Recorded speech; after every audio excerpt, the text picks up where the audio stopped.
It was one of those Sunday mornings that felt like a blessing, the kind where the world seems to hold its breath and murmur, "All is well." The sun hung low, bathing the cul-de-sac in a warm golden glow. Birds chattered in the maples, sprinklers hissed like a gentle applause, and our backyard smoker was already puffing mesquite, promising a perfect barbecue. I was in the kitchen, shaping burger patties, humming to a Willie Nelson song crackling through the radio. Out front, our 5-year-old Noah was sprawled on the driveway, neon chalk in hand, sketching a T-Rex with jagged teeth and a tail that curled like a question mark. His tongue poked out, eyes narrowed in concentration, as if he were crafting a masterpiece. Upstairs, my wife Emma, a former Marine sniper, savored her quiet ritual, black coffee in one hand, a dog-eared mystery novel in the other. After years of service, she'd earned every moment of that calm. Then came the SUV, black, no plates, tinted windows so dark they seemed to drink the light.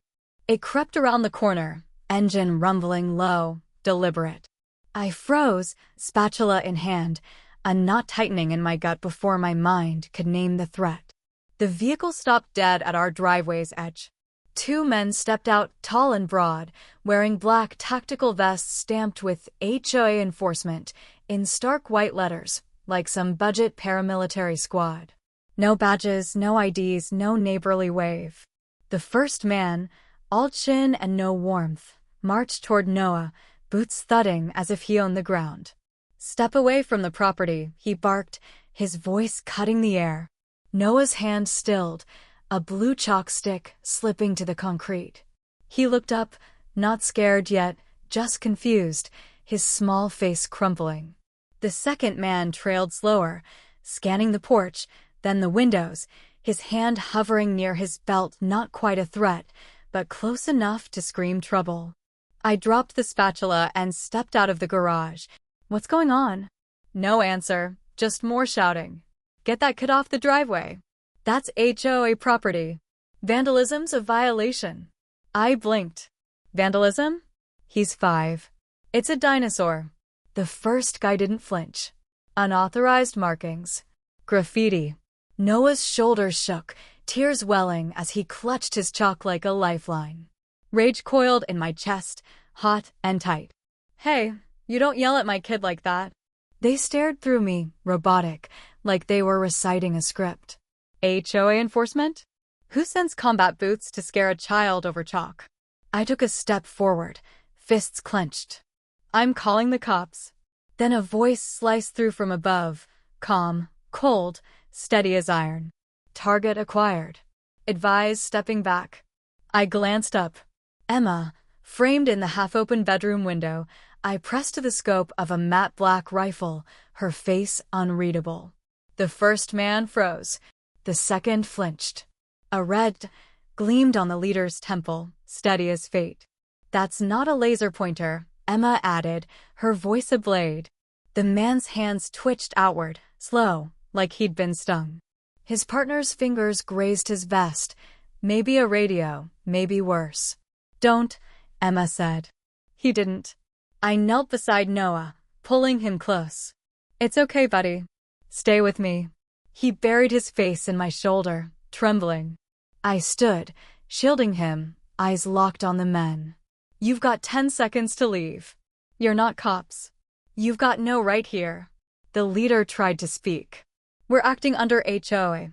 HOA's not a badge," I snapped. "You're trespassing. You're harassing a minor. And you're being watched by a trained sniper." Their mouths moved, but no sound came. Emma's voice rang again. "I don't miss. I don't bluff." The air thickened. Birds fell silent.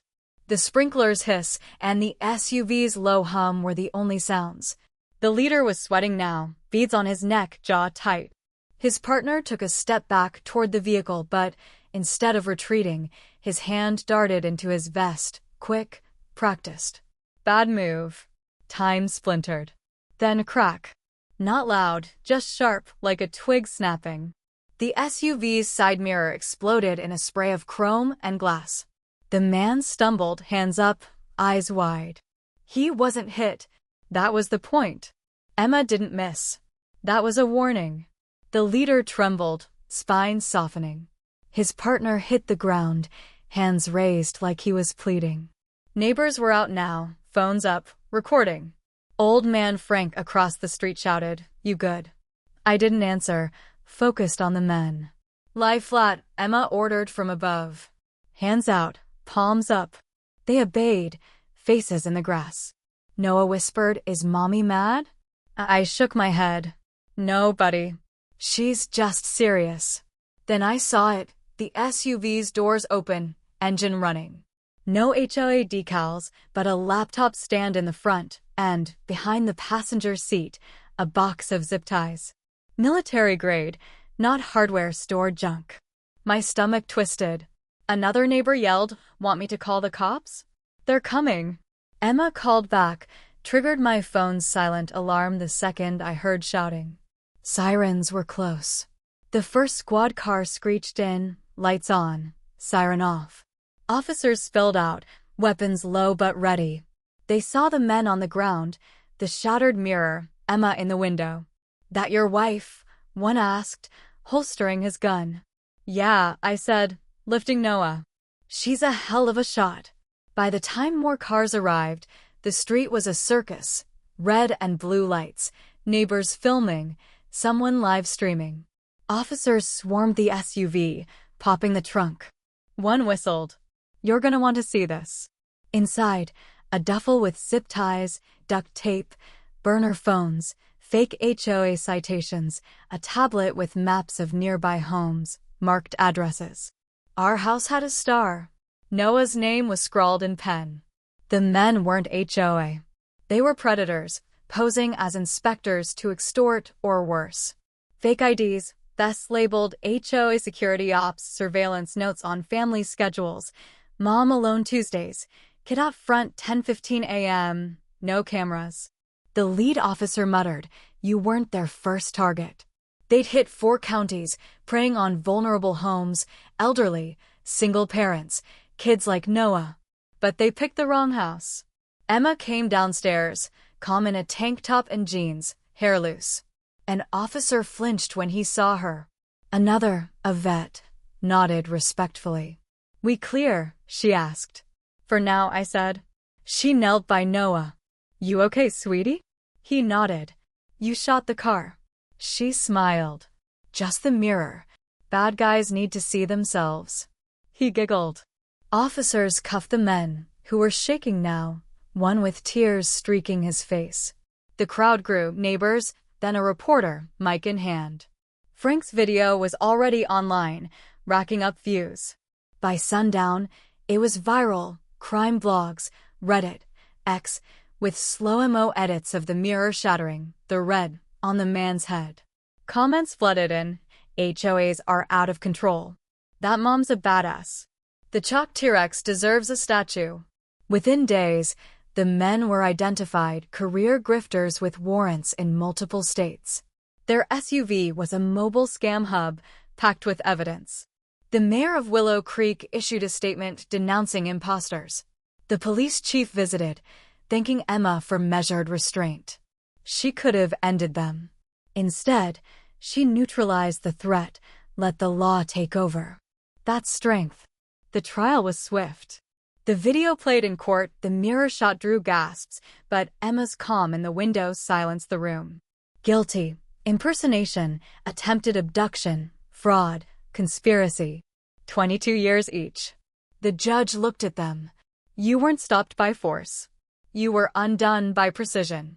A month later, a local artist, a former Navy SEAL, painted a mural in Riverside Park.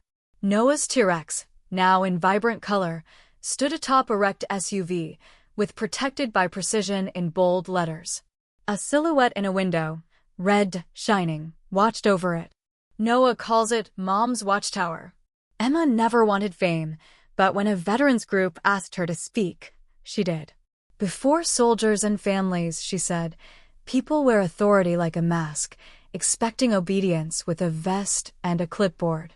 Real authority doesn't shout. It watches, waits, acts. Be ready. Be the one who sees first." The crowd roared. Life's quieter now. The grill fires up Sundays. Noah's chalk box has triple the colors. Emma's rifle stays locked, ready. The neighborhood's changed, cameras up, neighbors vigilant. New HOA reps show real ID, hands visible. Noah tells the story his way. The T-Rex saved the day. Emma doesn't correct him. She just smiles. Some heroes don't need credit. They just need their family safe. The cul-de-sac is peaceful again, but we're different, sharper, stronger, bound by a Sunday morning that could have broken us, but instead made us whole. The mural stands, the T-Rex roars, and Emma's watchtower looms.